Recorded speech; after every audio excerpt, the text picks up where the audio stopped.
Welcome back. We're Thank so happy you. you're here. I'm very happy to be back. Well, we're thrilled to have you back. Last time, it was all new music to us, music from South America, glorious music. This time, it's the music of Beethoven, and it's in this frame of Cal Performance's Berkeley Radical. For you, how does Beethoven's music look to the future?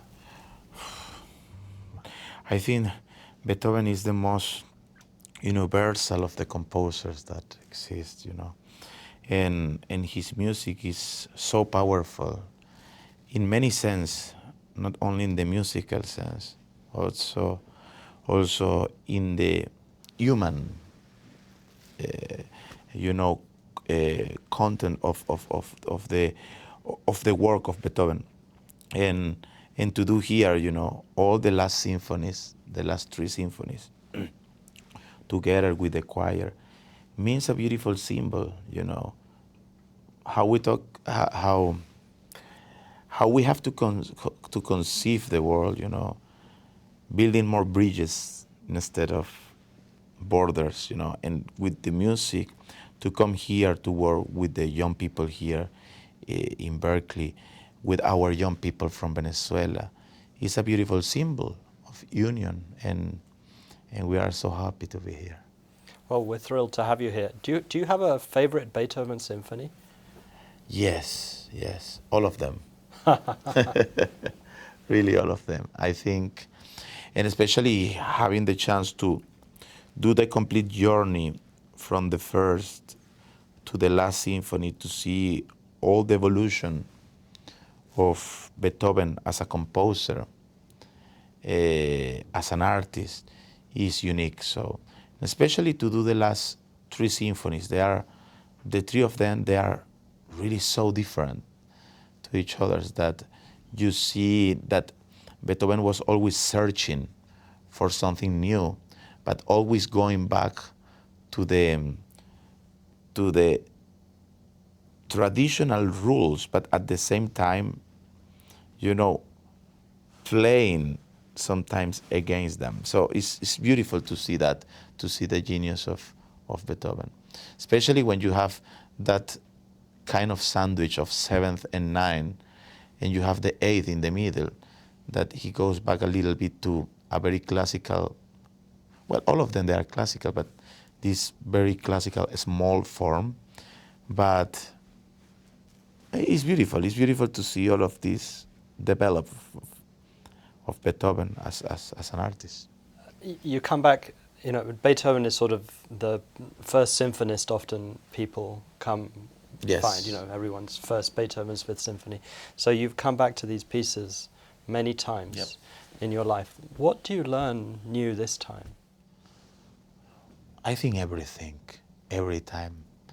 It's like, all these symphonies is like a book of life. And it's like that. It's like when you read a good book, you go back and you see that you discover new things. And there is the genius of the composer, when you can open a score, when you can do this symphony that you have done many times, and you discover new things. And with the Beethoven's music, this always happened, never stop. And for me,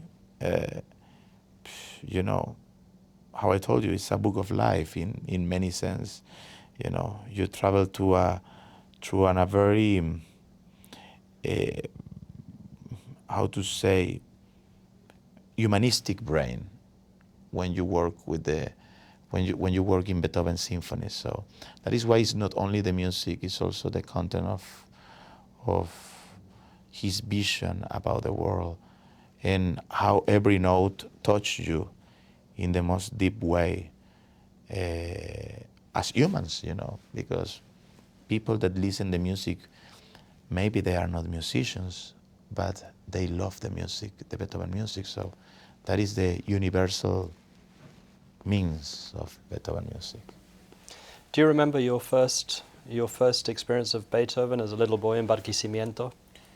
Yes, Beethoven Fifth Symphony. You played? I played first and last movement. Uh-huh. And unique, beautiful experience, you know. When you play that first four notes of the Fifth Symphony, you feel that you are the owner of the universe, you know. It's such a powerful beginning, and only four notes, and maybe the most famous melody in the classical music.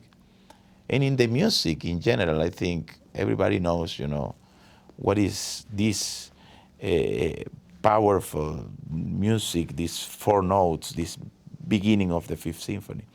But for me, it was like, you know, an explosion of beauty, and you know, it opens to me a door to what I do now. You know, I'm a conductor because that very first four notes, so I'm very happy for that. What do you say to the people in the audience on Friday night who are going to be a young person hearing, and I'll never forget my first time hearing Beethoven's Ninth Symphony. What's your message to them hearing Beethoven's Ninth for the first time with your orchestra, this chorus of young people here on this beautiful university? What do you say to them? Well, first to enjoy. To enjoy is a very special occasion always that you have the chance to listen to the Ninth Symphony. It's a unique piece. The message of the piece is such a powerful thing, and doing by young people. So always we talk about the future as something that we have to work for, but when you have young people doing the music right now, it means the future. So the future will be present on Friday here. So, and a beautiful future. Gustavo, thank you very much. Pleasure.